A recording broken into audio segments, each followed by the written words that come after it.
Rahim. I hope you all can hear me well. Yesterday we had discussed the management in the school. ठीक है कि किस तरीके से मैनेजमेंट होना चाहिए, स्कूल रिकॉर्ड कैसे मेंटेन होना चाहिए, इंस्टीट्यूशन की प्लानिंग कैसी होनी चाहिए, टोटल क्वालिटी मैनेजमेंट किस तरह होनी चाहिए. Today we are going to begin with the management of information system. ठीक है, this is this is one of the key elements that is required for maintaining the proper records of your school.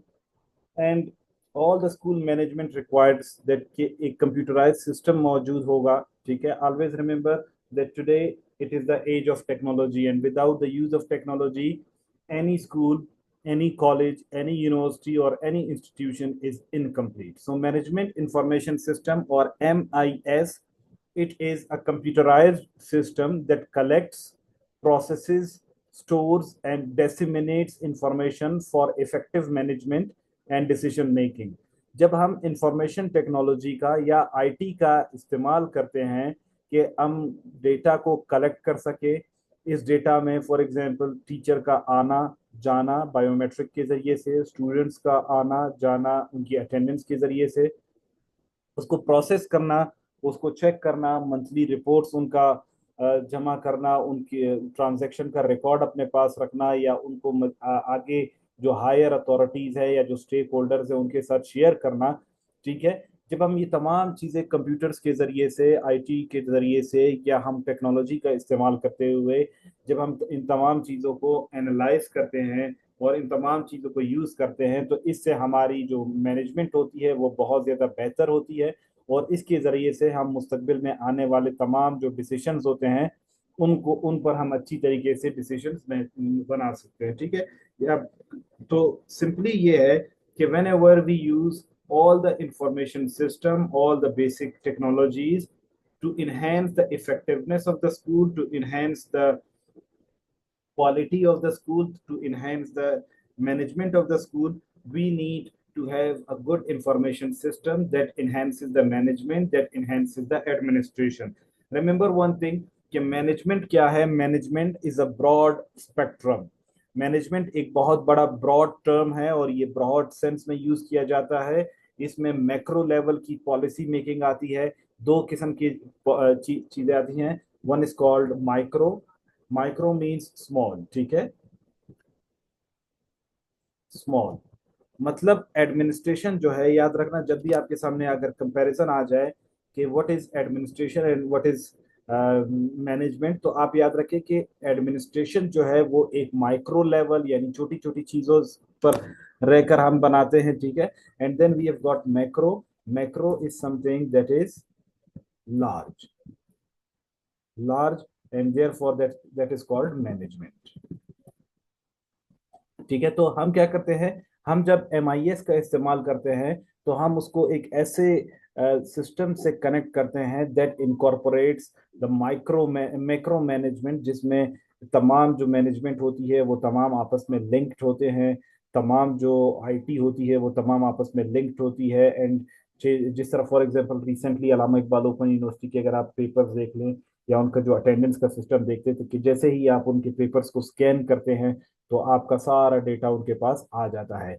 या SLO based learning हम कर रहे हैं. ठीक है, या जो है ना लर्निंग इंफॉर्मेशन सिस्टम MLS की भी मैनेजमेंट एंड लर्निंग सिस्टम के जरिए से हम लर्निंग करते हैं.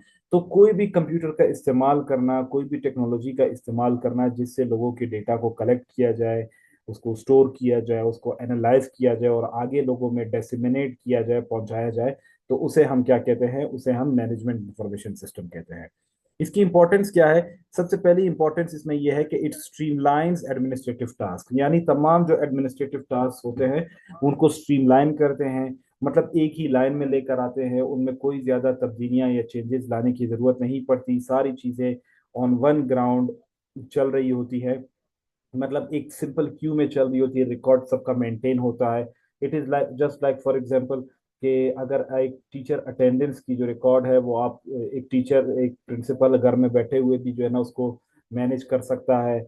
मतलब घर में बैठे ही उसको मोबाइल पे नोटिफिकेशन आ सकते हैं कि भाई कौन सा टीचर किस टाइम आया और किस टाइम वो चला गया. इसी के साथ साथ ये भी हमारे पास हो सकता है कि फॉर एग्जांपल हम जो कैमरास होते हैं या हमारे सिक्योरिटी या विजिलेंट की जो चीज़ें होती हैं, उनको भी हम मैनेजमेंट सिस्टम से या कंप्यूटर्स के ज़रिए से या आईटी के ज़रिए से हम रेगुलेट कर सकते हैं। हम एवरी नाउ एंड देन हम सिक्योरिटी को इंश्योर बना सकते हैं। और इसके साथ साथ it enhances data accuracy and accessibility. मतलब ये होता है कि पहले it enhances and it takes us out from the rotten and old system of education. ये क्या करता है, जो एडमिनिस्ट्रेटिव मैनेजमेंट इंफॉर्मेशन सिस्टम है, ये हमें सबसे पहले जो डेटा देता है वो बहुत ज्यादा एक्यूरेट देता है। ये उस तरह नहीं होता जिस तरह मैनुअली काम किया जाता है, जहां पर टीचर, स्टूडेंट्स या एडमिनिस्ट्रेटर सारे आपस में मिलकर काम करते हैं और मैनुअली हर चीज़ें रजिस्टर्स पे मेंटेन की जाती हैं। तो उनमें एक्यूरेसी भी गलती हो सकती है, इंसान है, टू एरर इज ह्यूमन, और there are chances of blunders and mistakes, but accessibility as well. But when you bring it in management and information system, so here usually what happens कि हमारे पास जो सिस्टम होता है वो with in one click हम क्या कर सकते हैं, हम उन सबको हासिल कर सकते हैं। And we can very easily access it. हम किसी भी फोल्डर पर क्लिक करके किसी भी महीने का डेटा निकाल सकते हैं और वो डेटा काफी एक्यूरेट होता है। तो इसलिए एमआईएस की बड़ी इंपॉर्टेंस है। In the same way facilitates quick reporting and communication. Usually ये होता है कि हमारे पास गवर्नमेंट के सिस्टम में हमारे पास ये होता है कि हमें ऑल एट वंस कॉल आ जाती है कि आपने ये डेटा प्रोवाइड करना है। लाइक फॉर एग्जांपल आपके पास मुख्तलिफ किस्म के डेटा सेव होते हैं। लाइक फॉर एग्जांपल आपके क्लासेस का डेटा मौजूद होता है, आपके पास आपकी जो है ना रिजल्ट्स का डेटा मेंटेन होता है, आपके पास आपके लॉग बुक्स होते हैं जो प्रीवियस उसमें मैंने आपको बताया कि किस तरीके से स्कूल रिकॉर्ड, जैसे फाइनेंशियल रिकॉर्ड है, एडमिशन का रिकॉर्ड है, अटेंडेंस का रिकॉर्ड है, जैसे स्लाइड में आप देख सकते हैं, ठीक है। एकेडमिक रिकॉर्ड है, हेल्थ रिकॉर्ड है, तो स्टाफ का रिकॉर्ड है, या लॉग बुक्स है, या इंस्पेक्शन रिपोर्ट्स है। तो आप क्या करते हो, आप इन रिकॉर्ड्स को जब आप एमआईएस पे या मैनेजमेंट एंड इंफॉर्मेशन सिस्टम या मैनेजमेंट लर्निंग सिस्टम पे अपलोड करते हो, तो आप आसानी से उनको रिपोर्ट भी कर सकते हो और उनको अपने हायर अप के साथ कम्युनिकेट भी कर सकते हो। इसकी एप्लीकेशन कहाँ कहाँ पर की जाती है एमआईएस की, यहाँ पर आप स्टूडेंट एनरोलमेंट के लिए भी इसको कर सकते हो कि स्टूडेंट्स जब एनरोल होते हैं तो उनका डेटा कलेक्ट किया जाता है। आप उनको पावर पॉइंट प्रेजेंटेशन पर लिख सकते हैं, आप उनको एक्सेल शीट्स पे लिख सकते हैं, आप उनसे ऑनलाइन रजिस्ट्रेशन करवा सकते हैं। घर में वो बैठकर ऑनलाइन रजिस्ट्रेशन करते हैं और उनका सारा डेटा आपके पास इधर घर में बैठे हुए या ऑफिस में बैठे हुए उस बंदे की रजिस्ट्रेशन भी हो जाती है और वो आपके पास आ जाता है। इसी तरह अटेंडेंस के लिए भी, इनरोलमेंट से मुराद ये भी ले लें, जैसे हमारे पास अल्लामा इकबाल ओपन यूनिवर्सिटी में अगर आप में से किसी ने वहाँ से कोई डिग्री की है, तो आप क्या करते हो, इतना आसान हो गया कि आपको कहीं पर भी जाने की जरूरत नहीं पड़ती। आप यहीं पर बैठे बैठे अपने आप को इनरोल करते हैं, आपका एडमिशन हो जाता है, आपकी कंफर्मेशन हो जाती है, आपको किताबें यहीं पर वेबसाइट पे मिल जाती है, आपकी फीस इजी पैसा से या बैंकिंग ऐप से आप पे कर देते हो और आपके सब कुछ जो है ना यहीं से कंफर्म हो जाता है। आप इवन आपके जो असाइनमेंट्स होते हैं, आपकी जो वर्कशॉप्स होते हैं, वो भी सारी ऑनलाइन होती है। तो क्या है कि स्टूडेंट्स की इनरोलमेंट, और इसी वजह से आप अगर देखें तो अल्लामा इकबाल ओपन यूनिवर्सिटी में एक बहुत बड़ी तादाद इनरोल्ड है। तो उसकी वजह यह है कि वो एमआईएस का इस्तेमाल कर रहे हैं। इसी तरीके से आप उनको जब, इसकी सिंपल मिसाल ये ले, जैसे कोविड-19 में हमने मैनेजमेंट इंफॉर्मेशन सिस्टम का इस्तेमाल करना शुरू किया तो हमें बहुत ज़्यादा फायदा देखने को मिला कि स्टूडेंट्स, मतलब उन्होंने उनकी अटेंडेंस और जो है ना काफ़ी रही, उनकी एब्सेंटीज ना देखने को मिली। Students they kept themselves connected to the studies. Attendance tracking भी हो सकती है। आप ये भी कर सकते हैं कि एमआईएस का जो सिस्टम बनाते हैं, आप उनके प्रोफाइल्स बनाकर आप बच्चों का प्रोफाइल बना सकते हैं, आप टीचर्स का प्रोफाइल बना सकते हैं, उनको आप उनके पेरेंट्स के साथ शेयर कर सकते हैं कि बच्चों को जो डायरी दी गई है, जो टास्क दिए गए हैं, आप उसमें अपलोड कर सकते हैं, उनके रिव्यूज उनके साथ डिस्कस कर सकते हैं। यानी कंटिन्यूअस इवेल्युएशन के लिए आप एमआईएस का इस्तेमाल कर सकते हैं। परफॉर्मेंस मॉनिटरिंग के लिए भी आप इसको इस्तेमाल कर सकते हैं। जैसे मैंने आपको बताया कि आप रिजल्ट्स एमआईएस पे अपलोड कर सकते हैं। जैसे हमारे पास आपने देखा होगा बोर्ड्स के रिजल्ट होते हैं तो वो वेबसाइट पे आ जाते हैं। इसी तरीके से अल्लामा इकबाल ओपन यूनिवर्सिटी या यूनिवर्सिटी ऑफ बलूचिस्तान के रिजल्ट देखे तो आपको वेबसाइट पे मिल जाते हैं। तो कंप्यूटर का इस्तेमाल बहुत आसान होता है कंपैरेटिवली उस मैकेनिकल सिस्टम से, जहाँ पर तमाम चीज़ें रिजल्ट्स में देखी, रजिस्टर्स में देखी जाती हैं, जहाँ पर रिकॉर्ड्स में देखी जाती है, जिसको आसानी से टेम्पर किया जा सकता है, जिसको बहुत ज़्यादा नुकसान पहुंचाया जा सकता है, जिसको हैक किया जा सकता है। लेकिन क्या होता है कि जो हमारा एमआईएस होता है उसमें कंपैरेटिवली चीज़ें जो है ना ज़्यादा सिक्योर होती हैं और ज़्यादा प्रोटेक्टेड होती है और विद इन क्लिक जो है ना एक्सेस में होती है। Staff scheduling and payroll, staff के शेड्यूल को टाइम टेबल को मैनेज करने के लिए आपको आसानी से हो सकती है। फॉर एग्जांपल, आप जैसे अक्सर प्राइवेट, जैसे when I used to teach in Pakturk, तो हमारे पास ये होता था कि हम जैसे ही जो टीचर एब्सेंट होता था, हम सिर्फ सिस्टम को कमांड देते थे कि this teacher is absent and who can replace him, तो वो हमें सारे पॉसिबल ऑप्शंस लेकर आ जाते थे, और वो हमें उनकी टाइम टेबल को बनाने में हमें 1 मिनट भी नहीं लगता था, ठीक है, हमारे एडमिनिस्ट्रेशन को। तो ये क्यों होता है? क्योंकि जब आपके पास कंप्यूटराइज इंफॉर्मेशन सिस्टम चल रहा हो, और पेरोल यूजुअली सैलरीज वगैरह उसके लिए यूज किया जाता है, ठीक है। एमआईएस का जो इस्तेमाल किया जाता है कि आप वन क्लिक पर आपका जो डेटा होता है, आपका जो बैंक्स होते हैं उनमें आपके पैसे आ जाते हैं, उनमें आपकी ट्रांजेक्शन्स हो जाती हैं, ठीक है। इसी तरह बजटिंग एंड रिसोर्स मैनेजमेंट आपके पास आ जाता है कि आपके पास कंप्यूटर में तमाम रिकॉर्ड मौजूद होता है कि कितना आपके पास बजट आया, कितना आपने स्पेंड किया, उस पर भी आप वो कर सकते हो। और पेरेंट टीचर कम्युनिटी कम्युनिकेशन के लिए भी बहुत अच्छा प्रोग्राम है। जैसे आपने देखा होगा बीकन हाउस, या जो हमारे पास बड़े बड़े जो ब्रांड्स हैं, ठीक है, स्कूल्स के, तो जिस तरह ब्रिटिश काउंसिल्स के जो सिस्टम्स होते हैं, तो उन सब में क्या होता है, एमआईएस होता है। उस एक आईडी आपको मिल जाती है, उस आईडी में जैसे आप उसमें आईडी और पासवर्ड से जब आप उसको लॉग इन करते हैं, तो आपके पास सारा डेटा, जिस दिन से आप स्कूल में अपॉइंट हुए होते हैं और जिस दिन तक आप पढ़ा रहे होते हैं, वो सारा डेटा आ जाता है। या अगर आप एज अ स्टूडेंट उसमें इनरोल होते हैं, तो आपके पास आ जाता है कि भाई आपके ग्रेड्स क्या हैं, आपकी अटेंडेंस कितनी परसेंट है, आपके आपका लर्निंग आउटकम क्या है, आपके टीचर्स ने आपके मार्क्स कितने दिए हैं, आपके असाइनमेंट्स कैसे हो रहे हैं, आपका शेड्यूल क्या है। तो इस चीज़ें में तमाम चीज़ें एक्सेसिबल हो जाती है। तो MIS has got great importance in educational system as well as in overall management. I hope you all got it. If you have any question, you may please ask me. If it is clear, please drop me yes.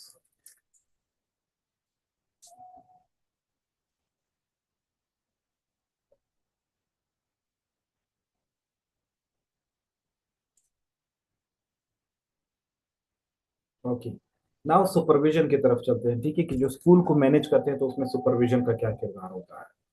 आप सबको पता है कि हम जो है ना, जो स्टूडेंट्स होते हैं वो जो बहुत ज़्यादा इंटेलेक्चुअली डेवलप नहीं होते हैं। तो जब स्टूडेंट्स थोड़े से इंटेलेक्चुअली डेवलप नहीं होते हैं, ज़्यादा मैच्योर नहीं होते, तो सुपरविजन और मॉनिटरिंग की जो ज़रूरत होती है वो बहुत ज़्यादा होती है, ठीक है। सो सुपरविजन क्या है? Supervision is the process of monitoring, guiding and improving the teaching learning environment. मतलब ये है कि कोई भी काम जो कि टीचर से रिलेटेड हो, जो भी काम जो लर्निंग से रिलेटेड हो, जो भी काम जो स्टूडेंट से रिलेटेड हो और इनके इन्वायरमेंट से रिलेटेड हो, उन सब को मॉनिटर करना, उन सब पर चेक एंड बैलेंस रखना, उन सबको डायरेक्शंस प्रोवाइड करना, गाइड करना, या उसमें तमाम गैप्स को ढूंढकर और प्रॉब्लम्स को ढूंढकर उनको दोबारा इम्प्रूव करवाना, ये सब हमारे सुपरविजन का काम होता है। और सुपरवाइजरी स्टाफ ज्यादातर हमारे जो यही प्रिंसिपल्स होते हैं या जो हेड्स होते हैं, ये यही होते हैं। इनका पर्पस क्या होता है? सबसे पहला पर्पस ये है कि ये टू इम्प्रूव इंस्ट्रक्शनल प्रैक्टिसेस। इनका काम ये होता है कि टीचर की एफिकेसी को ज्यादा इम्प्रूव किया जाए, टीचर की परफॉर्मेंस को बहुत इम्प्रूव किया जाए, ताकि उस सोसाइटी में हमारे पास ज्यादा डेवलपमेंट देखने को मिली, टीचर्स अच्छे तरीके से अपने परफॉर्मेंस को वो करें। और इसके साथ साथ जो टीचर लर्निंग का जो इन्वायरमेंट है वो बहुत ज्यादा कंड्यूसिव हो, उसमें इंक्लूसिविटी हो, उसमें टीचर और स्टूडेंट्स दोनों आपस में एक दूसरे के साथ कोऑपरेट करके ज्यादा से ज्यादा लर्निंग आउटकम्स हासिल कर सके, ठीक है।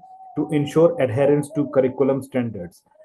सेकेंडली, सुपरविजन में ये होता है कि अक्सर आपने देखा होगा, जैसे हमारे हर साल हमारा जो करिकुलम होता है वो रिवाइज होता है, हमारे बुक्स रीप्रिंट होने से पहले उसको दोबारा चेक किया जाता है। हमारे बहुत सारे ब्यूरो करिकुलम में हमारे सीनियर ऑफिशियल्स बैठे होते हैं, ठीक है। तो वो क्या करते हैं? वो टाइम एंड अगेन उस करिकुलम के स्टैंडर्ड को देखते रहते हैं। They try to upgrade it as per the needs and demands of the modern day society. Secondly, they keep it coherent to the modern needs. जैसे फॉर एग्जांपल आजकल artificial intelligence का दौर है, टेक्नोलॉजी का दौर है, तो कोशिश करते हैं कि टेक्नोलॉजिकल चीज़ें या आर्टिफिशियल इंटेलिजेंस से ज़्यादा चीज़ें इनमें शामिल की जाए, जिससे इंसान को बहुत ज़्यादा फायदा देखने को मिलता है। और जो करिकुलम के स्टैंडर्ड्स होते हैं वो मेंटेन होते हैं, और इंटरनेशनल स्टैंडर्ड्स पर आपके जो स्कूल कॉलेजेस और यूनिवर्सिटीज होते हैं वो कम्पीट करते हैं। जैसे फॉर एग्जाम्पल हम बलूचिस्तान बोर्ड के बुक्स को देखते हैं या पंजाब टेक्स्ट बुक के बुक्स को देखते हैं, तो उनका मुकाबला वो ब्रिटिश या ब्रिटिश के जो बुक्स है या जो ऑक्सफोर्ड के जो बुक्स है उनके कंपैरिजन में कुछ भी नहीं है, क्योंकि वो हमेशा उनको अपग्रेड कर रहे होते हैं, वो उनको अपडेट कर रहे होते हैं। लेकिन हमारे जो करिकुलम का स्टैंडर्ड है वो बहुत ज़्यादा लो होता है उनके कंपैरिजन में, इसलिए हमारे स्टूडेंट्स भी कंपैरेटिवली उनसे स्टैंडर्ड में कम होते हैं। तो supervision is very much important in creating good curriculum standards. To support teacher development, teacher की डेवलपमेंट के लिए भी सुपरविजन का होना बहुत ज़रूरी है, यानी टीचर को एक बहुत अच्छा, हेल्दी और प्रोडक्टिव और कंस्ट्रक्टिव इन्वायरमेंट प्रोवाइड करना बहुत इंपॉर्टेंट है। इसके साथ साथ उसको फैसिलिटेट करना बहुत ज़रूरी है, मतलब उसको तमाम जो चीज़ें ज़रूरत है वो उनको मैनेज करना, उनको अकोमोडेट करना, it is one of the prime significance of supervisory staff. ठीक है, और टीचर को ऐसी कंडीशन प्रोवाइड करनी चाहिए कि जिसमें वो अपने पर्सनल जो इश्यूज होते हैं उनको साइड करके, जो अपने इंटरनल जो उनके इश्यूज होते हैं उनको साइड करके वो ज़्यादा से ज़्यादा स्टूडेंट्स के को डेवलप करा सके, अपनी डेवलपमेंट करा सके। उनको ट्रेनिंग्स होनी चाहिए, उनकी स्किल डेवलपमेंट होनी चाहिए, उनकी इन सर्विस टीचिंग ट्रेनिंग्स होनी चाहिए, मुख्तलिफ स्किल्स और आइडियाज़ उनमें ट्रांसफ़र करवाने चाहिए। टाइम एंड अगेन जो है ना उनको स्किल सिखाई जानी चाहिए, जिसके ज़रिए से, जैसे यूजुअली क्या होता है हमारे पास कि हमारे पास जो सिविल डिफेंस वाले आ जाते हैं वो फर्स्ट एड देना सिखा देते हैं, इसी तरह मेडिकल प्रैक्टिशनर्स आ जाते हैं जो, या मोटरवे पुलिस वाले आ जाते हैं जो कि हमें सिखाते हैं, हमारे टीचर्स को सिखाते हैं कि किस तरीके से आप बच्चों को सिखा सकते हैं। पहले टीचर्स को वो डेवलप करवाते हैं और फिर टीचर जाकर स्टूडेंट्स को या फिर डायरेक्टली स्टूडेंट्स को भी वहां पर बिठाया जाता है। In the very same way to identify and solve academic और बिहेवियरल इश्यूज। अक्सर हमारे पास स्कूल में जो इश्यूज आते हैं, चाहे वो स्टूडेंट के रिलेटेड हो, चाहे वो टीचर के रिलेटेड हो, चाहे वो और एडमिनिस्ट्रेशन के रिलेटेड हो, तो उनको तमाम को आइडेंटिफाई करना, उसको सॉल्व करना, उसको कैटर करना और उसके लिए अच्छी रिकमेंडेशंस और रेमेडीज प्रोवाइड करना, ये सारा सुपरवाइजरी स्टाफ का या सुपरविजन का काम होता है, एडमिनिस्ट्रेशन का काम होता है। और इसके ये मुख्तलिफ प्रोसेस से होकर गुजरता है। इसमें प्लानिंग की जाती है और ऑब्जर्वेशन की जाती है। टाइम एंड अगेन, मतलब जो है ना क्लासेस को ऑब्जर्व किया जाता है, टाइम एंड अगेन स्टूडेंट्स को ऑब्जर्व किया जाता है, टाइम एंड अगेन रिजल्ट्स को ऑब्जर्व किया जाता है, टाइम एंड अगेन बजट्स को ऑब्जर्व किया जाता है, प्लान किया जाता है, जिसकी मदद से हमारे पास अच्छी सुपरविजन देखने को मिलती है। क्लासरूम विजिट्स की जाते हैं, लेसन मॉनिटरिंग की जाती है, लोगों टीचर्स के लेसन प्लान्स चेक किए जाते हैं। अच्छा, उनकी जो क्विजेज होते हैं, असाइनमेंट होते हैं, वर्कशॉप्स होते हैं या वर्कशीट्स होते हैं, उन सबको चेक किया जाता है सुपरवाइजर्स की तरफ से।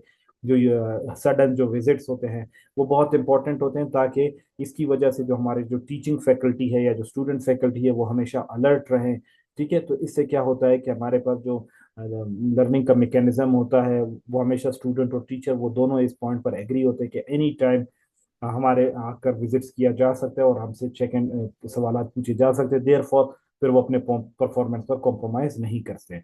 इन the very same way they are given the feedback and mentoring. मतलब सुपरविजन ये नहीं होता कि सिर्फ आप उन पर हमेशा चेक रखें, आप हमेशा उनको फीडबैक भी प्रोवाइड करें, आप उनको एप्रिसिएशन भी प्रोवाइड करें, आप उनको मेंटोरिंग भी करें, आप उनको वीकनेसेस को जब आप आइडेंटिफाई करते हैं तो आप इनको डेवलप करवाने की भी कोशिश करें। तो इस तरीके से हमारे पास बहुत अच्छी सुपरविजन हो सकती है। And documentation and follow up action, कि हमारे पास जो कुछ भी है सुपरविजन के दौरान या हमारे पास टीचर या फैकल्टी डेवलपमेंट के दौरान या स्टूडेंट्स को पढ़ाने के दौरान जो भी चीज़ें हमारे पास देखने को आए उनको बाकायदा डॉक्यूमेंटेशन की जानी चाहिए और उसका फॉलो अप करना चाहिए, यानी टाइम एंड अगेन हमें उसको आइडेंटिफाई करना चाहिए, उस पर काम करना चाहिए। तो सुपरविजन क्या करता है, सुपरविजन माइक्रो लेवल से लेकर मैक्रो लेवल तक हर चीज पर अपना किरदार अदा करता है।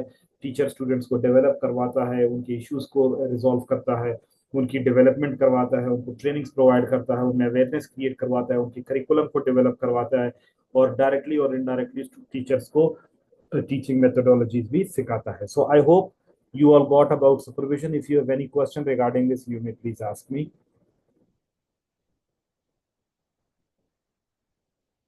Clear to everybody?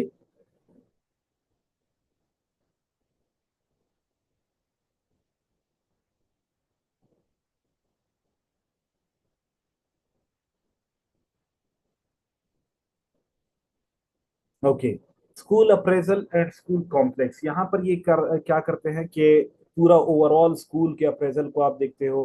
ठीक है, या स्कूल्स का जो ग्रुप होता है, एक क्लस्टर होता है, उसको एप्रिसिएशन किस तरह मिलती है, उसको हायर जो स्टेक होल्डर्स होते हैं वो किस तरह उसको अप्रिशिएट करते हैं कि स्कूल की परफॉर्मेंस किस तरीके से है, स्कूल्स की जो है ना जो परफॉर्मेंस है या उसकी जो वीकनेसेस है या उसकी स्ट्रेंथ्स क्या है। तो school appraisal and school complex ये एक बहुत माइन्यूट सा टॉपिक है, बहुत छोटा सा टॉपिक है।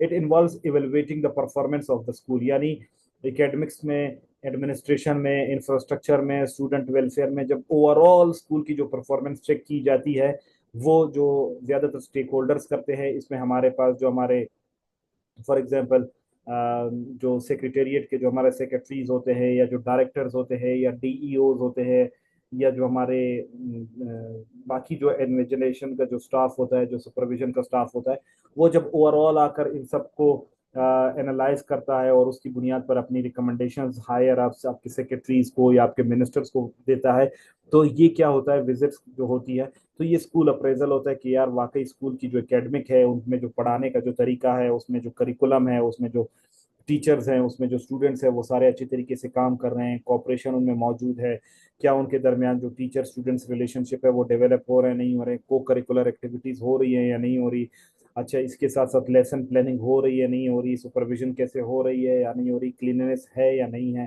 ठीक है, क्या कोर्स कंप्लीट है या नहीं है, टाइमली एग्जाम्स कंडक्ट करवाए जा रहे हैं या नहीं जा रहे, स्कूल में ड्रॉप आउट का क्या रेशो है, स्कूल में जो है ना एक्स्ट्रा जो करिकुलम की एक्टिविटीज की जा रही होती है, क्या उसमें मुख्तलिफ ऑडियो विजुअल एड्स इस्तेमाल किए जा रहे हैं, मुख्तलिफ टूल्स इस्तेमाल किए जा रहे हैं या नहीं किए जा रहे।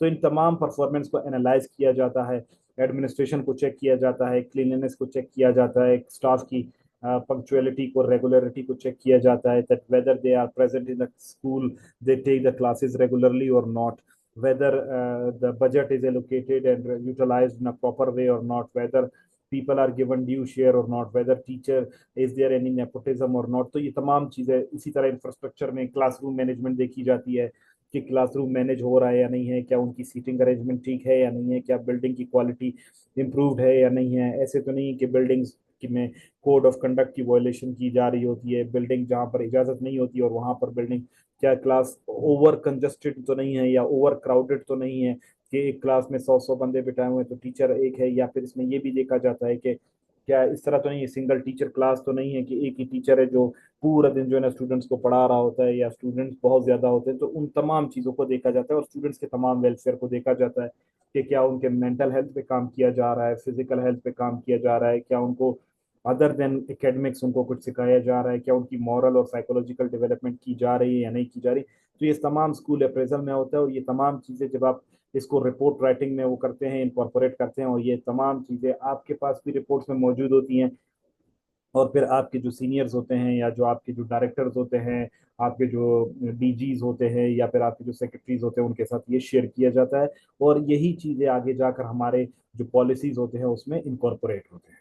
फिर इसमें जो पेरेंट टीचर एसोसिएशन ज्यादातर बनाई जाती है कि टीचर्स का ताल्लुक पेरेंट्स के साथ किस तरह है, दोनों आपस में कम्युनिकेट किस तरह करते हैं, ठीक है। तो इसका भी बहुत अहम किरदार होता है स्कूल के परफॉर्मेंस को बेहतर बनाने के लिए, क्योंकि हमेशा याद रखें कि एडमिनिस्ट्रेशन तो अपना काम कर रहा होता है, ठीक है, बाकी जो पॉलिटिशियंस होते हैं वो अपना काम कर रहे होते हैं, लेकिन ऑन ग्राउंड जो असल जो किरदार होता है वो स्टूडेंट और टीचर्स का होता है और पेरेंट्स का होता है। मतलब there is a trio, there is a triangle of student, teacher and parents. तो bridge communication between parents and school, जो पेरेंट टीचर एसोसिएशन होता है, वो पेरेंट्स और स्कूल की जो एडमिनिस्ट्रेशन होती है, जो टीचर्स होते हैं, उनके दरमियान जो कम्युनिकेशन है उसको इफेक्टिव बनाते हैं, उनको ज्यादा फायदेमंद बनाते हैं, जिसकी मदद से क्या होता है, स्टूडेंट्स की परफॉर्मेंस डिस्कस की जाती है, स्टूडेंट्स को सिखाया जाता है, स्टूडेंट्स के वीकनेसेस को हाईलाइट किया जाता है, स्टूडेंट्स के स्ट्रेंथ्स को हाईलाइट किया जाता है, स्टूडेंट्स को मुख्तलिफ अपॉर्चुनिटीज प्रोवाइड की जाती हैं, पेरेंट्स को इस चीज के बारे में बताया जाता है, जिसकी मदद से क्या होता है, students and teachers both are kept updated about the performance of the students।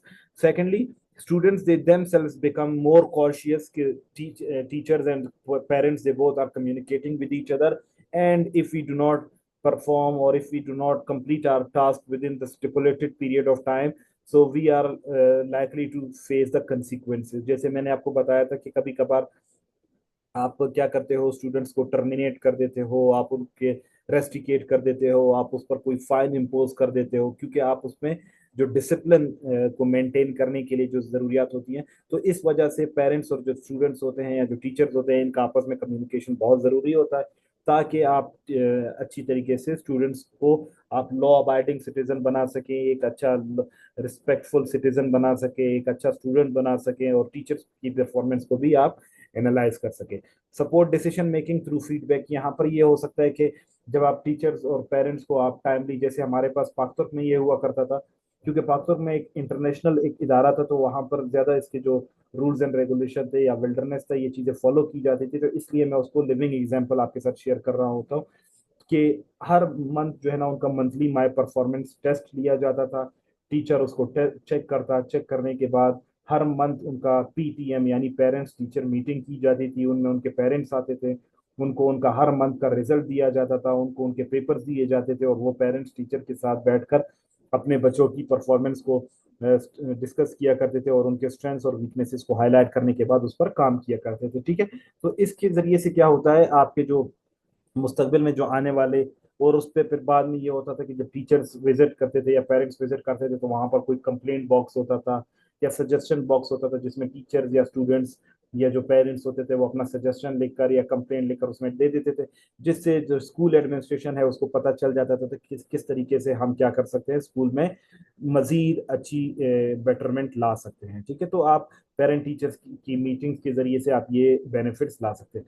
Assist in fund raising and community projects, अक्सर ये होता है कि कुछ स्कूल्स ये होते हैं या कुछ पेरेंट्स ये होते हैं, वो बहुत ज़्यादा वेल ऑफ होते हैं, वो बहुत ज़्यादा चैरिटी बेस्ड अप्रोच डेवलप कर चुके होते हैं, बहुत ज़्यादा वो सोसाइटी के वेलफेयर के लिए काम करते हैं, फाइनेंशियली वो बहुत स्ट्रांग होते हैं।